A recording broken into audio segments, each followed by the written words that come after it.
Ils sont en train de crier Saint, Saint, Saint est le Seigneur. Toi qui étais et qui sera. Toi qui es le Dieu le Tout-Puissant. Toi qui es le véritable Dieu. Nous te célébrons le Dieu d'amour. Nous te célébrons le Dieu d'amour. Sois béni le Dieu de grâce. Sois béni le Dieu de bonté.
Pas comparable à qui que ce soit.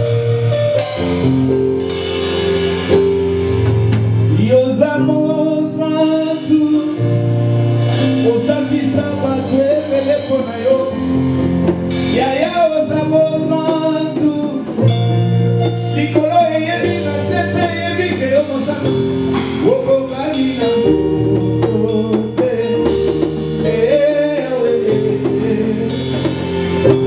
woko bana bonzambe, na yo, eba ozamo santu. Ozamo santu, ozamo santu, ozamo santu, ozamo santu, okokani na motote,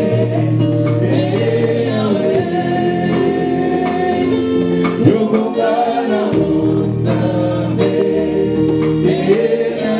tikamana yeba mosa, ozamo santu, ozamo santu, ozamo santu, ozamo santu, yokokani na motote,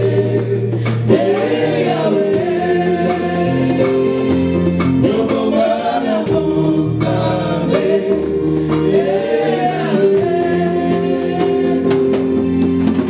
ozamo santu, ozamo santu, makanisi na ngai yebi yo mosantu, motema na ngai yebi kaka yo, okokani na motote, tikana betata mwa mololo nzamba sepela, nzamba sepela, ozamo santu, ozamo santu, ozamo santu, ozamo santu, ozamo santu, okokani na motote,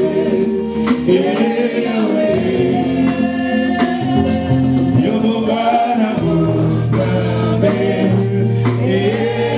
tikamana yeba mosantu, ozamo santu, ozamo santu, ozamo. Amen. Voilà, je vous salue tous au nom de Jésus-Christ. Voilà, pour commencer, je dois être reconnaissante, vous le savez. Je commencerai par Dieu le Père, car c'est lui qui nous fait grâce. Ce matin encore, il m'a fait grâce. Pour moi, c'est une première, parce que j'ai prêché le vendredi, mais prêcher un dimanche, c'est une première pour moi. C'est pour cela que je suis reconnaissante envers ce Dieu et je lui dis merci. Merci car s'il commence une œuvre, il amène à la perfection. Amen. Voilà, j'aimerais aussi dire merci, être reconnaissante envers le pasteur, mon papa. J'ai suivi ce peu de témoignages. Il y a beaucoup de témoignages bien aimés.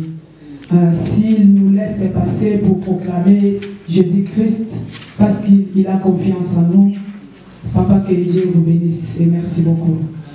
Et aussi, j'aimerais remercier tous les collèges pastoral, tous les responsables pour leur soutien spirituel, leur soutien moral. Tous les responsables, que Dieu vous bénisse et aussi l'église, vous qui êtes là. Je sais que vous nous faites confiance. Que Dieu vous bénisse pour ce moment. Voilà, je vais prier. Saint-Esprit, je te dis merci. Je viens me livrer à toi. Je viens m'abandonner à toi. Je viens me confier à toi, Saint-Esprit de Dieu. Moi seul, je ne peux rien, mais toi, avec toi, je peux tout, Saint-Esprit de Dieu. Je te confie ces moments. Utilise ma bouche pour que ton peuple soit béni, soit libéré, soit délivré ce matin. Au nom de Jésus-Christ, Notre Seigneur et Sauveur, j'ai ainsi prié. Amen. Amen. Amen. Voilà, nous sommes dans le thème de l'année, l'année du progrès tiré du livre de 1 Thessaloniciens, le chapitre 4 et le premier verset. Il y a mes prédécesseurs qui sont passés, qui ont défini les mots progrès. Et puis le dimanche passé, on a été bénis avec la servante de Dieu dans le thème du nouvel élan. Il nous a parlé de 3 points. Le premier point, c'était les constats, faire les constats, et c'est-à-dire prendre la prise de décision. Faire les constats, c'est-à-dire la prise de conscience. Prendre conscience de sa situation, prendre conscience de sa vie, c'était le premier point. Et puis le deuxième point, si voilà, j'ai bien compris son message, c'était la décision. Quand on prend la décision, on fait le constant, on prend la décision et on associe Dieu. Quand on décide, et le troisième point, c'est travailler. Il faut travailler avec la foi. Car sans la foi, personne ne lui est agréable. C'était les 3 points que notre sœur a abordé le dimanche passé dans le grand thème du nouvel élan. Ce matin, je vais partager un sujet avec vous sur les conditions pour progresser. Bien aimé, on peut parler du progrès, c'est bien, mais comment progresser? Donc ce matin, nous partagerons sur ce sujet les conditions. Quelles sont les conditions pour progresser? Il y en a plusieurs, comme on n'a pas assez de temps pour citer toutes ces conditions, et cela aussi dépend de la manière dont le Saint-Esprit utilise tout un chacun. Donc ce matin, moi, je n'utiliserai qu'un seul point. Je vais commencer par définir le mot condition dans ce contexte. Condition peut signifier principe. Condition ou principe. Condition ou marche à suivre. Condition, recommandation. Donc ce sont les définitions du mot condition. Ça peut aussi dire ce qu'il faut, qu'est-ce qu'il nous faut pour progresser. Ça peut dire aussi des préceptes pour progresser. Donc les conditions pour progresser. Et puis les mots progresser, mes prédécesseurs l'ont bien défini. Donc c'est l'action d'avancer. Le progrès, c'est l'action d'avancer. Donc progresser, c'est avancer, c'est aller de l'avant, c'est développer, c'est s'améliorer, s'accroître. Donc progresser, c'est ça en général, c'est avancer. Mais quand j'ai préparé mon message, il y a un passage de la Bible qui m'a attiré. Dans le livre de 1 Roi, chapitre 17, l'histoire de cette veuve, la veuve de Sarepta. Vous savez, nous définissons les progrès comme avancer, prospérer. Ça peut aussi dire prospérer. Mais quand j'ai regardé l'histoire de cette femme, la veuve de Sarepta, c'était une veuve qui vivait en Israël pendant qu'il y a eu une grande famine. Et Dieu, quand Dieu définit les progrès, pour Dieu, pour nous les hommes, c'est avancer. Je suis ici, si je fais un pas, j'avance. Si je fais le deuxième pas, j'avance. Mais pour Dieu, le progrès peut signifier aussi rester là. Pour Dieu, c'est le progrès. Faire 2 pas en arrière pour Dieu, c'est aussi le progrès. Je peux faire 2 pas de côté pour Dieu, ça peut signifier aussi le progrès. J'ai pris l'exemple de cette femme, de cette veuve en Israël. Quand Dieu a dit à Élie, va, j'ai ordonné à une femme veuve de te nourrir. Il y avait la famine en Israël, bien aimé. Et cette famine était due à la prophétie du prophète Élie.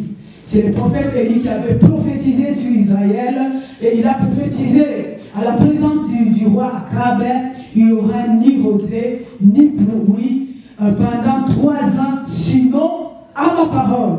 Et la parole de Dieu s'est accomplie, puisque la Bible nous dit, Dieu est toujours derrière la parole de ses serviteurs pour l'accomplir. Amen.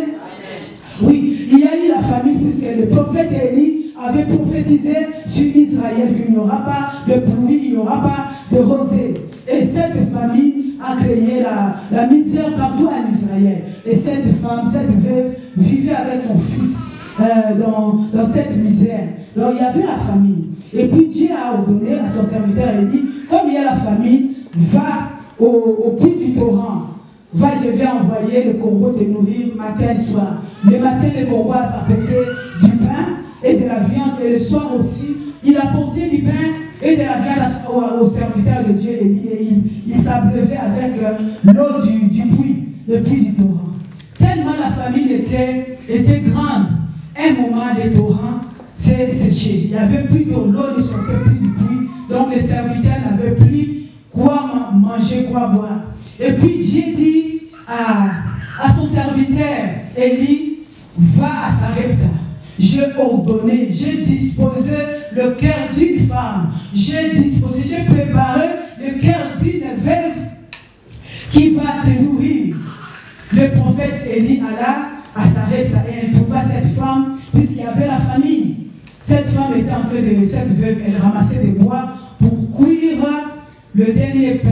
Elle n'avait plus assez de farine, elle n'avait qu'une petite quantité de farine. Elle n'avait qu'un peu d'huile pour cuire. Pour cette femme, c'était le dernier pain. Pour cuire avec son fils, ils allaient manger et puis mourir. Pour elle, il n'y avait plus d'ici, il n'y avait aucune solution. Il y a la pluie, la terre ne produisait pas, et puis le bétail non plus. Tellement il n'y avait pas d'eau, le bétail ne produisait plus du lait, le bétail ne produisait plus de tout ce qu'il fallait pour nourrir le peuple d'Israël. Il n'y avait rien, c'était la famille. Et cette femme, cette veuve, elle était parmi les gens d'Israël, là où il y avait cette misère, là où il y avait cette famille. Elle était en train de ramasser les bois quand soudain il y a l'homme de Dieu, le prophète Élie, qui vient pour lui demander, il a commencé d'abord à demander de l'eau. Elle a demandé à cette femme de l'eau à boire. Si tu es prête, madame, si tu es vraie femme, donne-moi de l'eau dans un vase. Et puis la femme est allée, c'était une femme quand même généreuse, parce qu'il n'y avait pas d'eau, il n'y avait pas de pluie. Si moi je me suis posé des questions, si moi j'étais à la place de cette femme veuve, quelle serait ma réaction? Parce qu'on ne sait pas, elle ne savait pas quand est-ce qu'il allait pleuvoir. Elle avait aussi sa provision pour elle et sa famille. Et ce qui est étonnant, bien aimé, quand nous lisons la Bible, lisons très bien, comprenons, quand il y a un mot qui est écrit au singulier, et puis les mêmes mots après c'est écrit au pluriel, posez la question. Quand nous méditons la parole, méditons très bien la parole. Si Israël est arrivé dans cette situation, c'est à cause, c'est-à-dire c'est le prophète qui est la cause de cette famine, puisque c'est lui qui avait prophétisé. Amen. Amen, peuple de Dieu. Amen. Si Israël est arrivé dans cette situation, c'est à cause de ses prophètes. C'est lui qui avait prophétisé pour qu'il n'y ait ni pluie ni rosée. Bien aimé, c'est le même prophète qui s'approche de cette femme pour lui demander à boire. Vous et moi, bien aimés, à cette place, quelle serait notre réaction? Je sais que si je suis dans cette situation, c'est à cause de cet homme. Si Israël est dans la famine, c'est à cause de cet homme. Si Israël est dans la misère, c'est à cause de cet homme. Et c'est le même homme qui vient, il n'a même pas choisi les personnes qui étaient bien placées, parce que être veuve, c'était une situation quand même misérable. Être veuve, c'est une femme qui est aidée par la société. Et il choisit cette veuve pour qu'il lui fournisse à manger. Vous et moi, bien-aimés, quelle serait notre réaction? Un homme de Dieu, même pas un homme de Dieu, tout homme qui est à la base d'une souffrance quelconque, vous êtes au courant, c'est lui, et il vient pour vous demander une aide. Mon frère et ma soeur, quelle serait notre réaction par rapport à cette situation? L'homme de Dieu s'est approché, il demanda de l'eau à la veuve de Sarepta.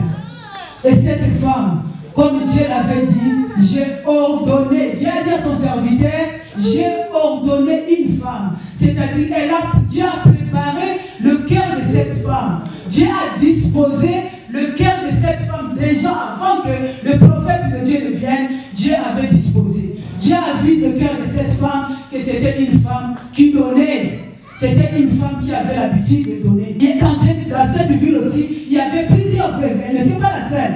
Pourquoi Dieu n'a pas dit, prophète, tu vas commencer par cette veuve, le premier jour, le deuxième jour, tu iras chez l'autre veuve.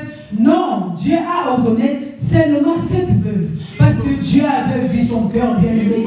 Elle a un cœur qui donne cette veuve. Elle avait un cœur disposé, elle avait un cœur bien préparé pour donner. Même quand il n'y en a pas, c'est une femme qui peut partager. C'est une veuve qui peut partager. C'est pour cela que Dieu avait disposé son cœur. Et Dieu avait vu aussi la situation de cette veuve, que la famine était en train de battre dans cette ville d'Israël. Comment il pouvait aider? Comment pouvait-il aider? Puisque la Bible nous dit, Dieu est le mari de veuve et le père des orphelins. Amen. Amen, peuple de Dieu. Dieu a voulu honorer sa parole dans la vie de cette femme veuve. Et Dieu, vous savez, avec Dieu, il y a des principes. Dieu, c'est un Dieu de principes. Donne, il vous sera donné. Vous donnez d'abord et puis Dieu va vous donner. Pour nous, peuple de Dieu, nous avons interverti. Dieu, donne-moi. Si tu me donnes, Seigneur, je vais donner. On a tout fait le contraire. Dieu donne-moi, alors que dans la parole, donne, il te sera donné. Tu vas récolter ce que tu es en train de s'aimer. Si vous n'avez pas s'aimé, vous ne pouvez pas récolter. C'est le principe de Dieu. Dieu avait vu une petite quantité de farine, le pain d'huile que cette femme avait, mais il voulait bénir. Elle ne voulait pas laisser cette femme comme ça, parce que c'est une femme qui a un cœur qui donne, c'est une femme qui est disposée à servir, à donner. Pour que Dieu la bénisse, il fallait que cette femme libère le pain qu'elle avait. Libérer le pain qu'elle avait bien aimé. Vous et moi, dans cette situation, il ne nous reste que la petite quantité de farine pour faire le dernier pain. Et en plus, on ne sait même pas quand est-ce que la pluie va revenir. Cette femme ne savait pas quand est-ce que la pluie allait revenir, puisqu'il y avait la farine. Mais l'homme de Dieu est venu, elle a quand même pu donner de l'eau. Elle lui a donné de l'eau. Et puis l'homme de Dieu continue, bon maintenant va me faire du pain. La femme lui dit, au nom de Dieu qui me connaît, il ne me reste qu'un peu de farine et un peu d'huile pour faire le dernier pain, après quoi nous allons mourir, moi et ma famille, puisqu'on n'a plus rien. C'est le dernier qui nous reste. L'homme de Dieu lui dira, lui assis, ne crains rien, femme, fais d'abord pour moi. Amen. D'abord pour Dieu. D'abord pour le pain que nous avons, c'est d'abord Dieu. Si nous voulons récolter, bien aimé, si nous voulons progresser, si nous voulons aller de l'avant, d'abord Dieu. Dieu en première place. D'abord Dieu, d'abord la parole de Dieu. D'abord accomplissez ce que Dieu nous demande. De la même façon qu'elle a demandé à cette veuve, sers d'abord mon serviteur. Et puis toi, je verrai ton cas. Et la Bible nous dit, cette femme, elle a préparé, elle a écouté. C'était une femme obéissante, c'était une femme qui écoutait Dieu. Elle a obéi, elle a fait le pain d'abord pour les serviteurs de Dieu et elle lui a donné. Et après, la Bible nous dit, cette femme n'a plus manqué de farine, n'a plus manqué d'huile jusqu'à la fin de la sécheresse. Alléluia. Alléluia, bien-aimé. Allez, des fois, pour progresser, il faut donner. Donnez même le pain qu'on a. Si Dieu vous ordonne de donner, donnez, n'hésitez pas. Par rapport à cette histoire, si c'était vous et moi bien-aimé, peut-être qu'on allait commencer déjà à critiquer l'homme de Dieu. Hein? C'est toi qui as prophétisé. Si nous sommes dans cette situation, c'est toi. Si nous sommes arrivés là, c'est toi qui as fait cela. Et tu oses encore venir me demander de te donner à boire et à manger. Quelle serait notre réaction, bien-aimé, dans cette situation? Elle vient demander alors qu'il n'y en avait même pas beaucoup. Il n'y en avait même pas assez pour tout le monde. Il n'y en avait même pas assez pour elle et son fils. Mais cette femme, dans son cœur, elle avait un cœur à servir. Elle a donné à l'homme de Dieu, mon frère et ma soeur. Et nous, quand Dieu nous demande de donner, est-ce que nous obéissons à la parole de Dieu? Donner, ce n'est pas seulement l'argent. Cette femme n'a pas donné l'argent. Donner, ce n'est pas seulement l'argent. Elle n'a pas donné l'argent. elle a donné de ce qu'elle avait, tout ce qu'elle avait, elle avait donné. Est-ce que toi et moi, mon frère, nous pouvons donner, même de notre temps? Dieu nous demande même de notre temps. Pouvons-nous donner même de notre temps pour Dieu? Est-ce que sommes-nous prêts, sommes-nous capables de donner même de notre temps pour Dieu? Mon frère, ma soeur, sommes-nous capables de donner pour ce Dieu-là? C'est l'année de progrès. Pour progresser avec Dieu, il y a des principes. Dieu, c'est un Dieu de principes. Obéir aux principes de Dieu. Et nous voyons la vie de cette femme qui a progressé. Malgré la misère, malgré la famine, elle a progressé jusqu'à la fin de cette situation. Parce que c'est une femme qui écoutait Dieu. C'est une femme qui avait un cœur bien disposé. C'est une femme qui avait un cœur bien préparé pour l'œuvre de Dieu. Elle a donné et après, elle a reçu sa récompense. Alléluia. Amen. Alléluia. Amen. Voilà, bien aimé, quand j'ai regardé ces passages bibliques, nous parlons du progrès et je me suis dit, le progrès, ce n'est pas seulement l'argent. Le progrès, ce n'est pas seulement, il faut aller. Elle avait une petite farine, l'homme de Dieu devait venir, reçoit le miracle, il prend. Non, il n'y a pas eu de miracle. L'homme de Dieu a dit, donne d'abord et il te sera donné. C'est ce qui a été fait. Amen. Dans ce cas-là, il n'y a pas eu de miracle, il n'y a pas eu de prophétie. Tu donnes, tu verras. Non, l'homme de Dieu dit, donne-moi d'abord et après toi tu verras. Dieu va accomplir sa parole. Alléluia. Amen. Alléluia. Amen. Donc bien aimé, c'est important d'avoir une oreille pour écouter Dieu. Avoir une oreille pour écouter Dieu et avoir un cœur à obéir à cette parole que nous écoutons. Alléluia. Amen. Alléluia. Voilà un deuxième exemple que je tirais. Ce n'est pas notre sujet du jour. Oui, je vais quand même donner ce deuxième exemple. Je ne sais pas pourquoi l'Esprit me conduit à donner cet exemple. Nous connaissons l'histoire de Joseph. Joseph dans la Bible. C'est une histoire que presque tout le monde connaît. Joseph était jeune, il était parmi les plus jeunes de ses frères. Joseph était aimé de son père et il était aimé de Dieu. C'est pour cela que Dieu lui révélait des choses à venir. Dieu lui révélait parce que Dieu l'aimait. Et c'est que Dieu, ces révélations, a causé de haine entre ses frères. Jusqu'à ce qu'ils l'ont haï, ils l'ont trahi, ils l'ont vendu. Ce n'était qu'un jeune, parce qu'il était le plus petit parmi ses frères. Joseph a été vendu à l'Égyptien Potiphar. Il a été vendu comme esclave. Il était esclave dans la maison de Potiphar. Mais la Bible nous dit, arrivé dans le titre d'esclave, arrivé dans la maison de Potiphar, tout réussissait à Potiphar. Puisque Dieu était avec Joseph. Amen. Amen. Alléluia. Amen. Nous voulons le progrès, nous devons avoir Dieu avec nous. Alléluia. Yes. Nous voulons le progrès, nous devons avoir Dieu avec nous. Nous voulons le progrès, nous devons marcher avec Dieu. Puisque le Dieu qui a marché avec Joseph, il n'a pas changé. Il est le même hier, aujourd'hui et éternellement. Alléluia. Nous regardons l'histoire de Joseph.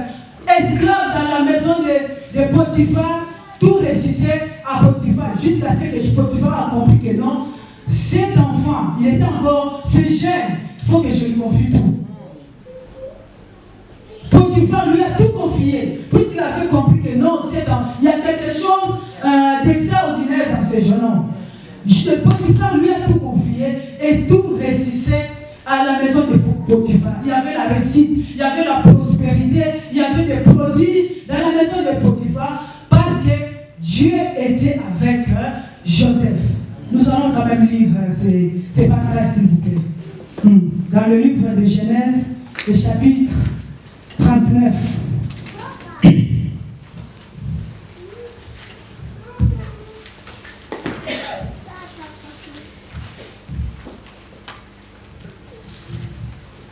Amen. Genèse, le chapitre 39. Genèse, chapitre 39. Genèse.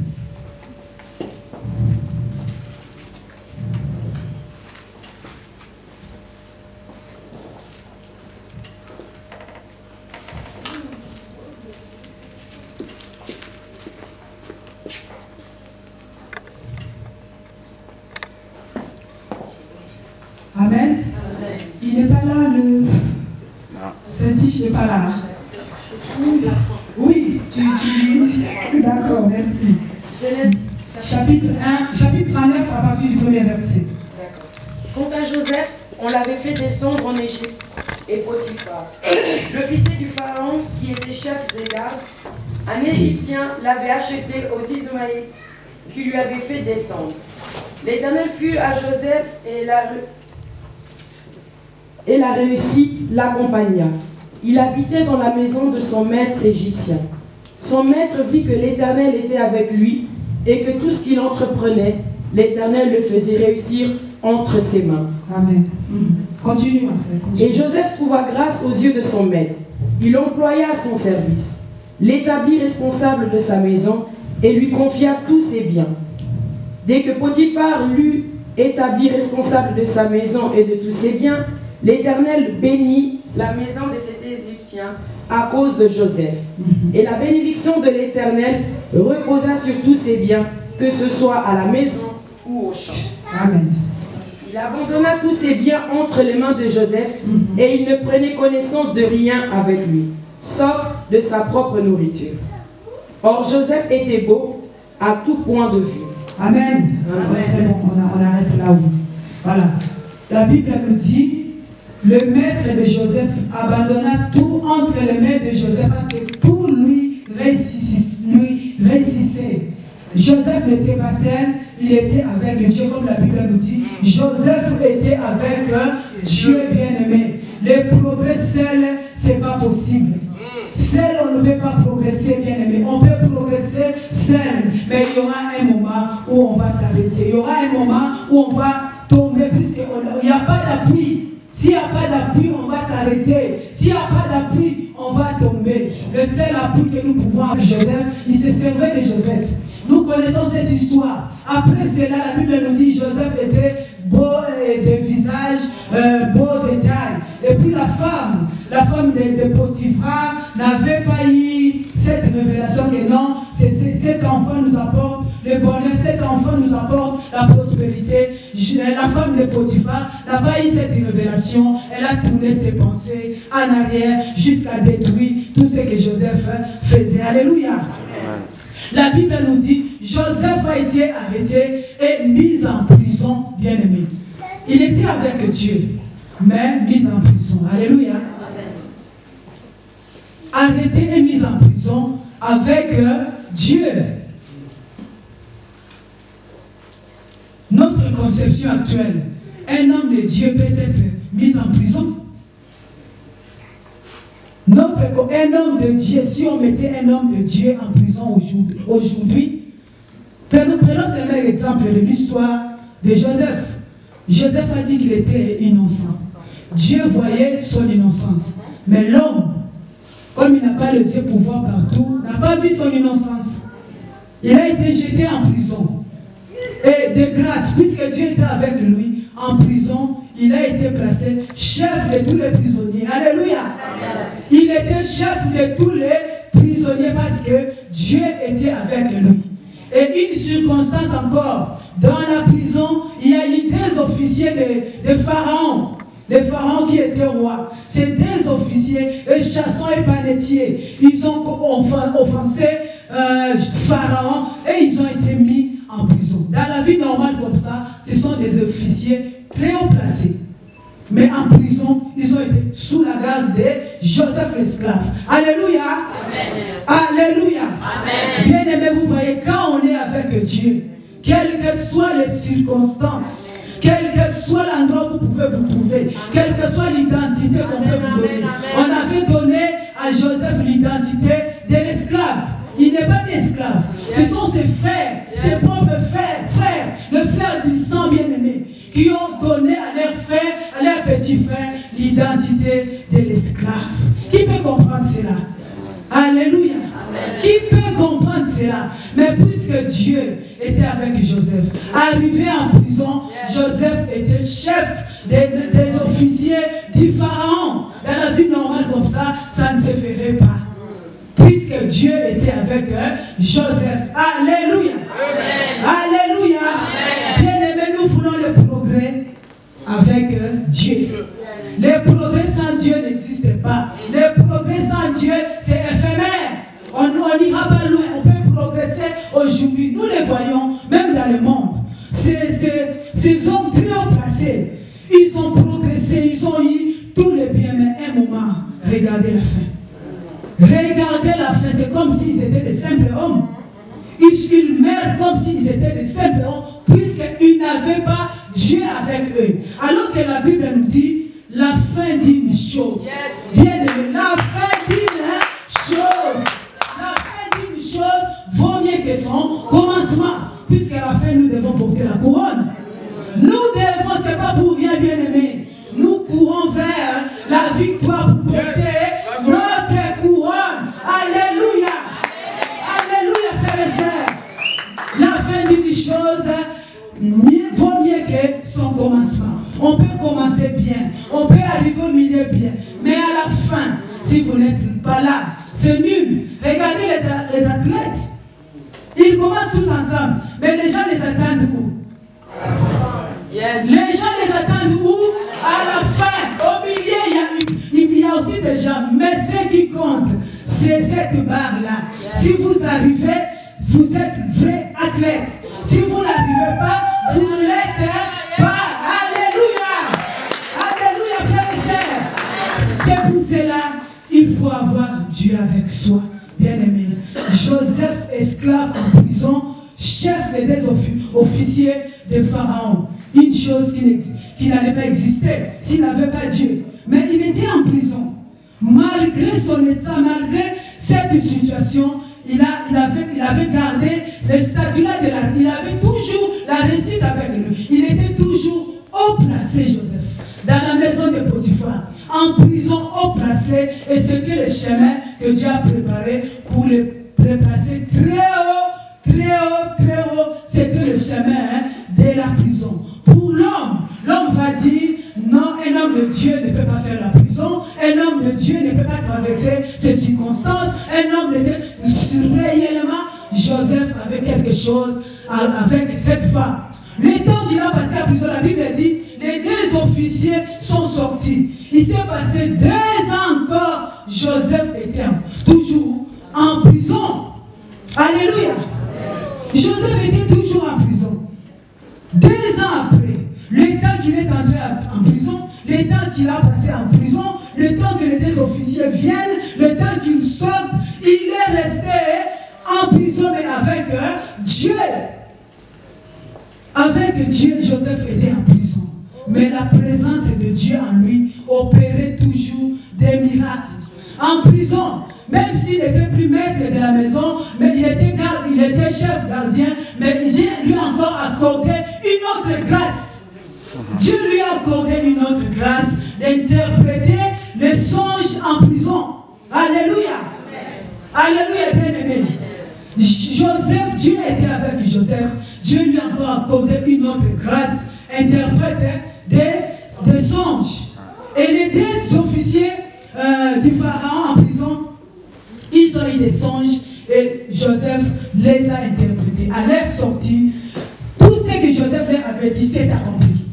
Il y avait un qui était mort et puis l'autre, l'interprétation des songes s'est accomplie. Et il a continué son travail normalement. Il a oublié Joseph, alors que Joseph lui avait dit, ne m'oubliez pas. Hein, pensez à moi quand vous serez libre, pensez à moi. Et un jour comme Dieu, et Dieu est toujours là, il fait des choses en faveur de ses serviteurs. Il y a lui-même le Pharaon qui a fait un songe dont l'interprétation, même le magicien de l'Égypte n'arrivait pas à interpréter. C'est alors qu'un des officiers qui était vivant dira au Pharaon, il y a un esclave en prison. Cet homme qui est avec Dieu en prison, il peut interpréter des songes. C'est alors que le Pharaon donna l'ordre pour faire sortir Joseph de la prison. Et quand Joseph est sorti, il a interprété les songes du Pharaon. Et le Pharaon était tellement content. Il était tellement heureux de comprendre ce qu'il avait vu. Et il les plaça au-dessus de tout. Donc après Pharaon, c'était Joseph. Alléluia. Alléluia, bien-aimé. Pour progresser, soyez avec Dieu. Yes. On ne peut progresser qu'avec Dieu. Le progrès sans Dieu n'a pas de sens. Le progrès sans Dieu, c'est éphémère. Le progrès sans Dieu, c'est limité. Mon frère et ma soeur, le progrès sans Dieu, c'est limité. Il y aura un mur. Sans Dieu, il y aura toujours un mur devant vous. Mais si vous êtes avec Dieu, Dieu est capable de vous révéler ce qui va venir, ce qui est devant. Dieu est capable de vous le révéler. Dieu est capable. Il vous prépare déjà. Là où vous allez, attendez, vous allez voir ça, il y a ça, il y a ça. Parce que vous êtes avec Dieu. Le progrès sans Dieu, c'est un progrès nul. C'est un progrès éphémère. Alléluia. Amen. Et nous avons vu l'histoire de Joseph. Comment est-ce que Dieu a marché avec lui? Comment est-ce que Dieu a progressé avec lui? Même s'il y a eu des moments difficiles, même s'il y a eu des moments atroces, mais Dieu s'est manifesté toujours dans la vie de Joseph. Dieu s'est manifesté. Il s'est manifesté puissamment, puisque même les gens qui étaient en liberté, puisque ceux qui étaient en liberté, Dieu s'est manifesté puissamment à Joseph en prison, puisque ceux qui étaient libres. Alléluia. C'est pour cela qu'il faut avoir Dieu bien-aimé. L'année de progrès, s'accrocher à Dieu. L'année de progrès, marcher avec Dieu. L'année de progrès, méditer la parole de Dieu. L'année de progrès, proclamer la parole de Dieu. L'année de progrès, obéissez à la parole de Dieu. Si vous voulez progresser, si nous voulons progresser, c'est avec Dieu. Alléluia. Amen. Alléluia. Amen. Merci. Voilà, nous allons rentrer dans notre message du jour. Les conditions pour progresser. Amen. Amen. Oui, c'est.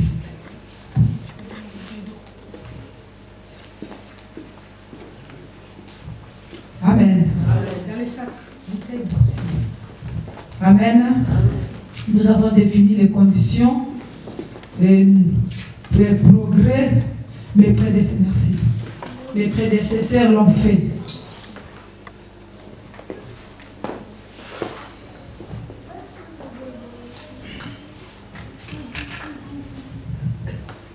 Voilà, nous allons entrer dans notre message du jour.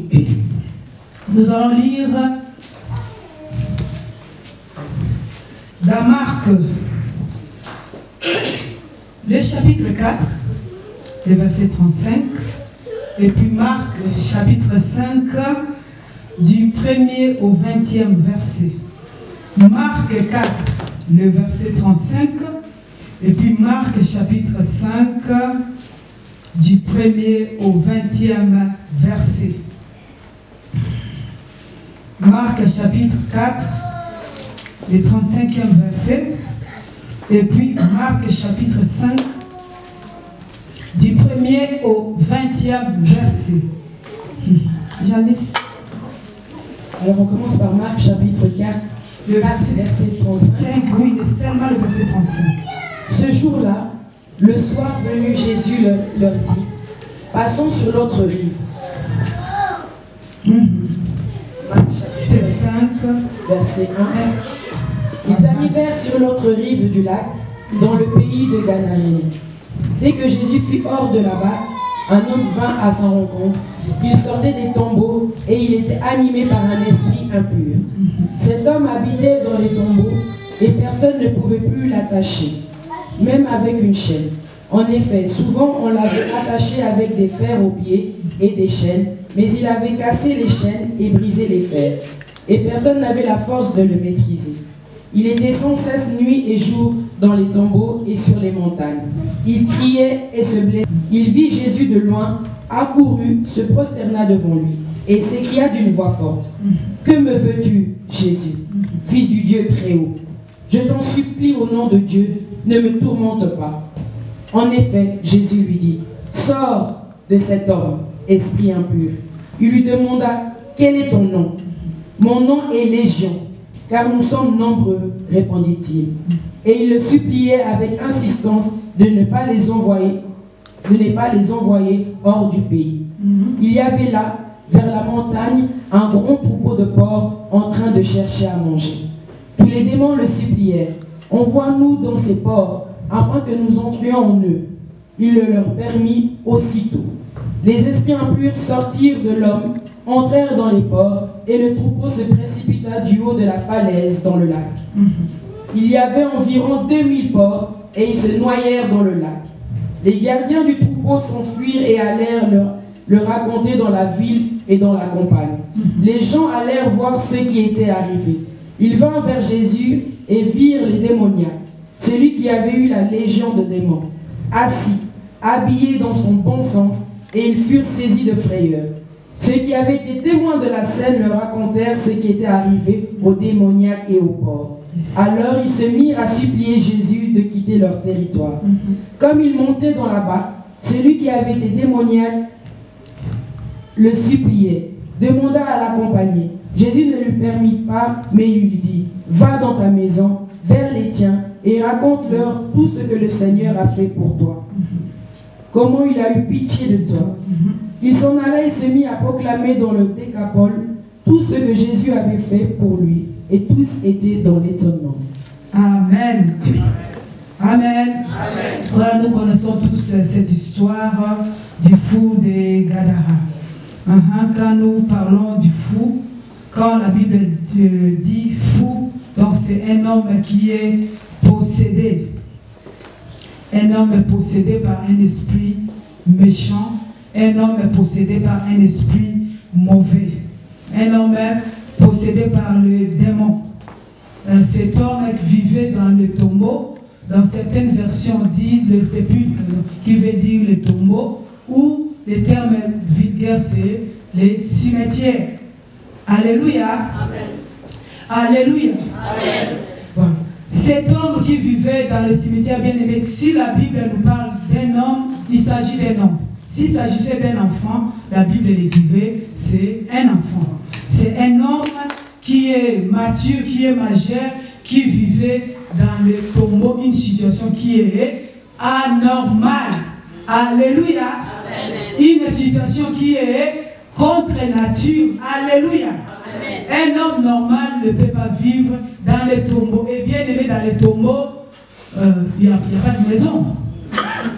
Dans les tombeaux, il n'y a pas de maison. Ce sont des tombeaux. Et puis la vie, c'est... il y a des os, des gens qui sont enterrés sous la terre. Et cet homme vivait au-dessus de ces tombeaux. Il vivait, il passait sa vie là. Comment est-ce que cet homme est arrivé au tombeau? La Bible ne nous le dit pas. Mais la Bible le confirme, c'est un homme qui vivait au tombeau. Et dans la version du Luc, la Bible nous dit, c'est un homme qui était nu, dévêtu, bien aimé, une situation contre nature. Un homme normal, une femme normale ne peut pas vivre nu. C'est pour cela qu'il vivait en dehors de la société. Il vivait en dehors de la famille. Il vivait en dehors de toutes les activités. Bien que tout autour il y avait des montagnes et il y avait des troupeaux tout à côté. Il y avait des gens qui nourrissaient leurs troupeaux tout à côté, mais il vivait, un homme qui vivait tout seul. Voilà le premier point que moi j'ai compris dans cette histoire, la vie sans Jésus-Christ. Alléluia. Amen. La vie sans Jésus-Christ, c'est une vie qui est nue. Vous vivez nu. La vie sans Jésus-Christ, c'est une vie qui est tourmentée. Cet homme était tourmenté, cet homme était troublé. C'est un homme qui était agité. C'est un homme qui était isolé. L'ennemi l'a écarté. On ne peut pas, l'homme normal ne peut pas arriver à vivre ainsi. Il était démoniaque. Il y avait un génie du mal en lui qui l'a amené jusqu'à ce point. Alléluia. Amen. Alléluia, bien-aimé. Et cet homme, la Bible l'appelle, dans ma version, il l'appelle démoniaque. C'est-à-dire un homme qui avait un démon en lui. Et c'est le démon il était sous l'emprise du démon. De lui-même, il ne pouvait pas décider décédé, il n'avait plus toutes ses facultés. Le démon avait pris toutes ses facultés, c'est le démon qui les dirigeait. Il l'amena, il l'enleva, il l'écarta, il les marginalisa de la société, il l'amène dans un tombeau bien-aimé. Quel est l'avenir d'un homme qui vit dans le tombeau? Et en plus, il vivait dans un lieu propice pour sa femme. Il mangeait quoi? Il se nourrissait de quoi? Il vivait comment? C'est un homme qui était exposé à tout. Il y avait le vent, il y avait le soleil, il y avait la pluie. Il était exposé à tout. C'est un homme qui n'est pas protégé. Alléluia. Amen. Alléluia, bien-aimé. Cet homme n'était pas protégé. Un homme qui était exposé à tout. Et l'ennemi malin qu'il est, il est amené hors pour qu'il n'y ait pas de l'aide, pour que personne ne puisse l'aider. Il l'a amené hors de la société pour que personne ne puisse l'aider. La Bible nous dit, ceux qui venaient même l'aider, pour les lier, afin qu'il n'aille pas de gauche à droite, mais les démons qui étaient en lui brisaient ses chaînes, pour les laisser quand même errer dans le cimetière de gauche à droite. Alléluia. Alléluia, bien-aimé. Si nous voulons décrire cet homme, c'est un homme qui était perturbé. C'est un homme qui était troublé. C'est un homme qui était incontrôlé parce qu'il ne savait même pas qu'il était sans habit. Dans sa conscience, il ne le savait pas. C'est un homme qui était incontrôlé. C'est un homme qui était perdu. C'est un homme qui était rejeté. C'est un homme qui était abandonné. C'est un homme qui était délaissé. C'est un homme marginalisé. C'est un homme solitaire. Bien-aimé. Alléluia. Dans la société, on ne peut pas vivre seul. On ne peut pas, puisque Dieu a fait que nous puissions nous compléter les uns les autres. Pour que nous puissions nous compléter, tel que je suis là, nous nous complétons. Peut-être ce que moi je dis, ça vous fait quelque chose, ça peut changer quelque chose dans vos vies. Hein, Dieu a fait que nous puissions nous compléter les uns les autres. Mais l'ennemi, dans son intelligence, il a mis cet homme hors de la société pour qu'il ne puisse pas avoir de l'aide. C'est un homme qui était exposé à tous les dangers. Jour et nuit, il ne dormait pas, il ne mangeait, il pouvait se nourrir, mais pas de la nourriture consistante. De ce qu'il trouvait, c'est ce qu'il se nourrissait. Donc c'est un homme qui était exposé à la maladie, à tout. Il était exposé à tout. Un homme instable, un homme agité.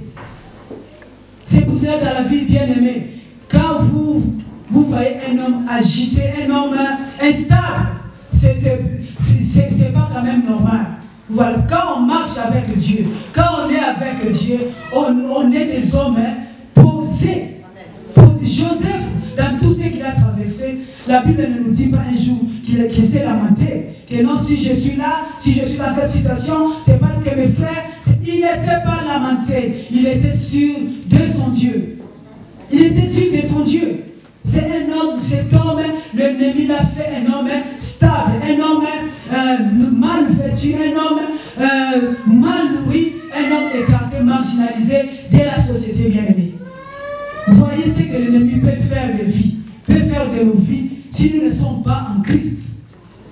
Si nous ne sommes pas protégés par Jésus, voyez ce que l'ennemi peut faire de nos vies. Voyez ce que l'ennemi peut faire de nos vies, de la manière qu'il a fait dans la vie de cet homme. Un homme mis à part. Un homme mis à part. Dieu met des hommes à part. L'ennemi aussi à son tour met des hommes à part. Alléluia. Amen.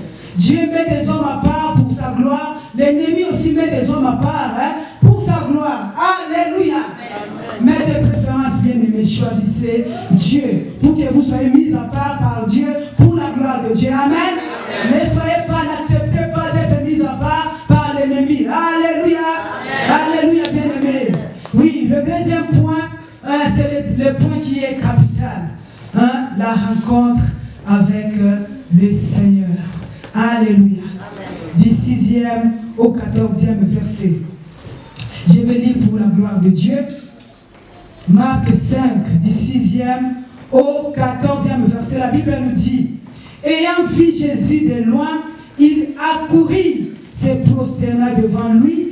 Il s'écria d'une voix forte, qu'y a-t-il entre moi et toi, Jésus, fils du Dieu très haut? Je te conjure, au nom de Dieu, ne me tourmente pas. Car Jésus lui disait, sors de cet homme, esprit impur. Et il lui demanda, quel est ton nom? Légion est mon nom, lui répondit-il. Car nous sommes plusieurs. Et il le priait instamment de ne pas les envoyer hors du pays. Il y avait là, vers la montagne, un grand troupeau de pourceaux qui paissaient.